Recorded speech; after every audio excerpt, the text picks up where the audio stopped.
thatch.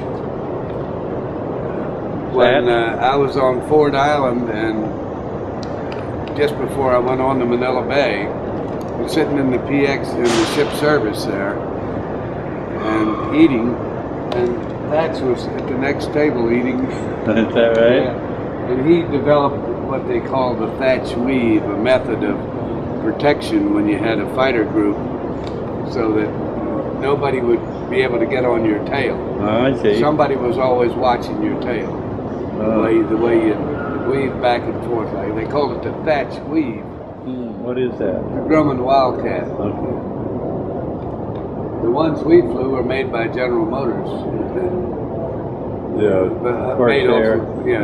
Made off the Grumman plans, but they were manufactured actually by General Motors.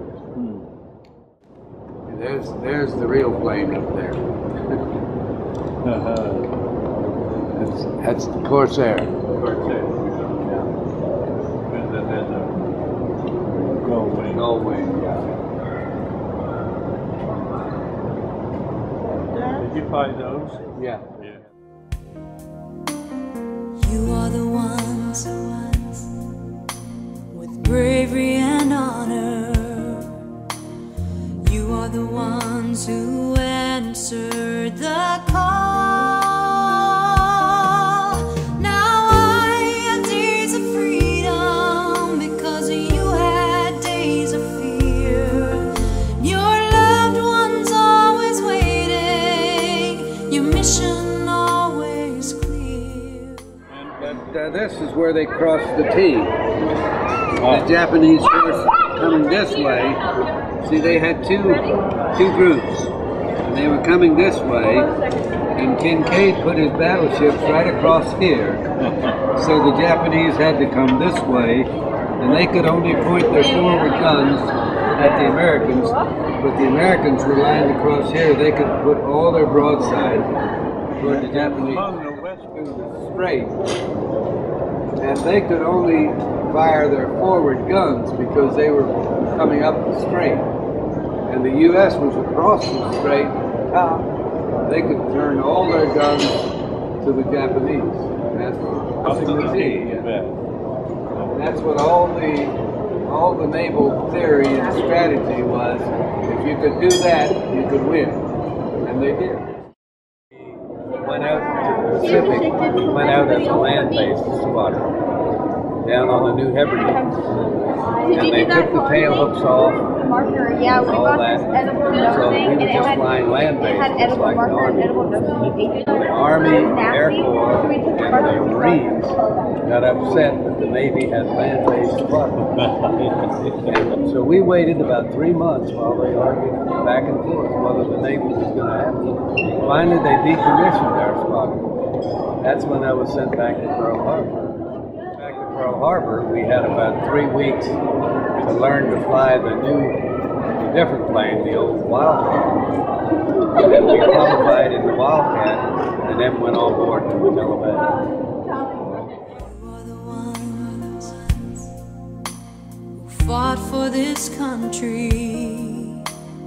You are the ones who took a stand. You are the ones with bravery and courage. You are the ones who risked your lives to defend this land. And now I have days of freedom because you had days of fear. And what many take for granted to me is very clear.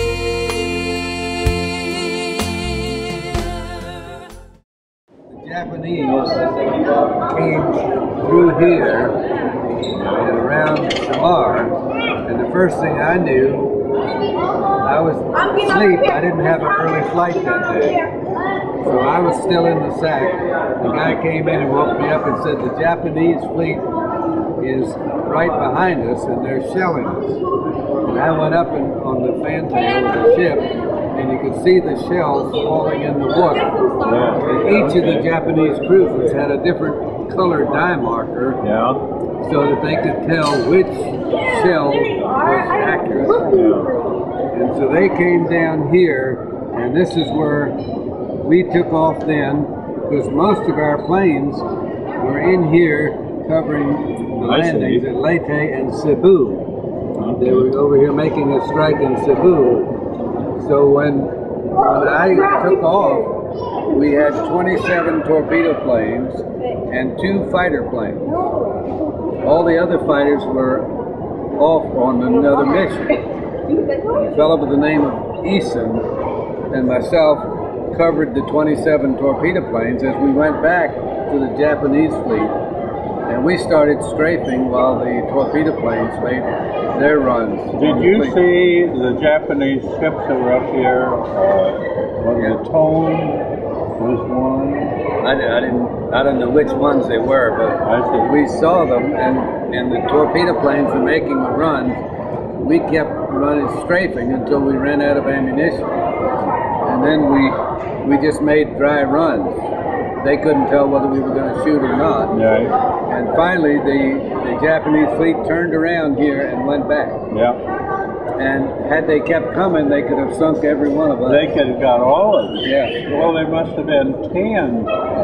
There was 2 or 3 heavy cruisers, and I don't know, a lot of destroyers. You mean the Japanese? Of the Japanese, yeah. Yeah.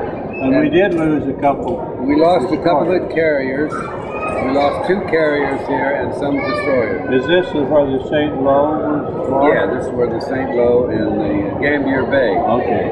Both of them were lost in here. Okay. We covered the landings here at Leyte. Then we went back and regrouped, came back and covered the landings on Mindoro. And then we went back and regrouped and covered the landings up here at Lingayen Gulf. And this is where we got kamikaze hit right here. We were hit, the kamikaze hit us right on the other side of this island. And it made an 18-inch buckle in the neck. Was it coming from this way or coming from the other side? From the other side. Yeah. And he went right in just below the island there. And Did he kill all the people in the bridge? No, it didn't. No one on the bridge was killed. The Kanyusik was on the bridge, but when he ducked down behind the I guess you'd say the wall, he ducked down, and the flames from the explosion came over the top, and that's what burned his back. But the next morning, they patched the hole overnight. The next morning we took off. When you'd run down here and you'd hit that 18-inch bump, and it would lift you off, and then you come down and hit here again before you hit the bump.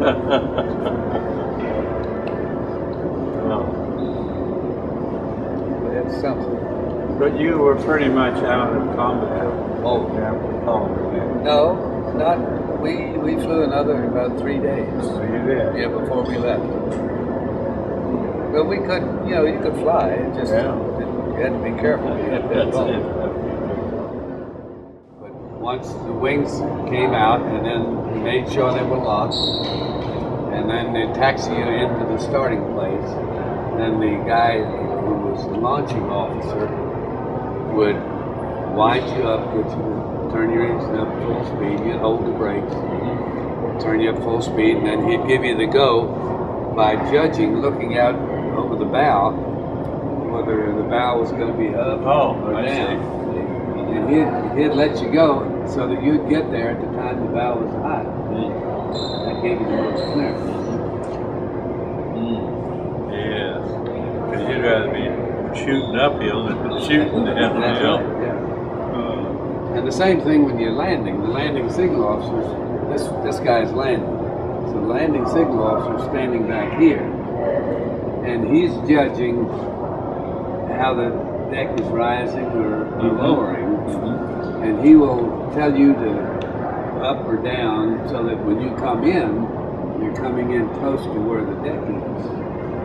Instead of having to guess for yourself, and you come in and the deck would be down here. So he can better see that than you. Yeah, he's watching you come in, and he's giving you the low or the high, let you know whether you're up or down. swings down, did you get a real positive signal when these are locked? Some of them, no, they have a pin that sticks up above the wing, and then when it's locked, it's not up above. So you can look out and see. I see. But you know, the different mechanical means to make sure that it wasn't. Yeah, you didn't want to take off with the wings unlocked. Through grateful eyes, I am amazed at the great price that you paid. Looking at you through grateful eyes, I realized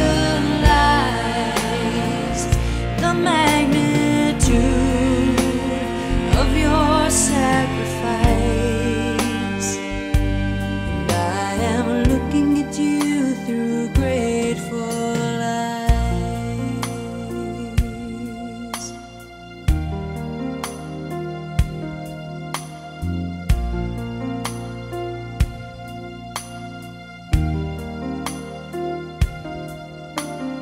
You are the ones who would have died for this country.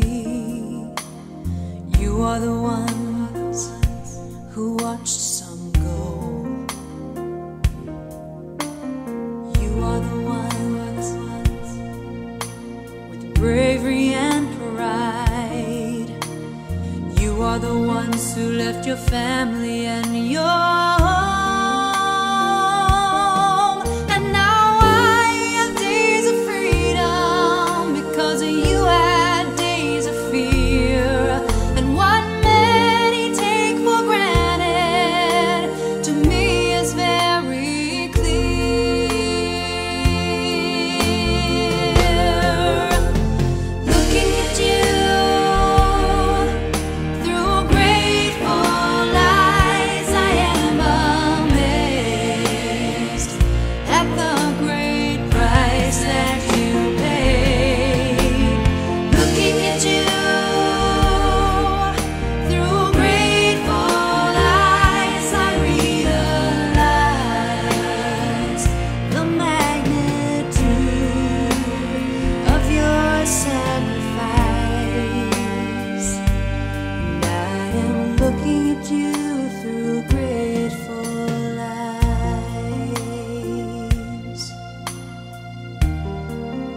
through grateful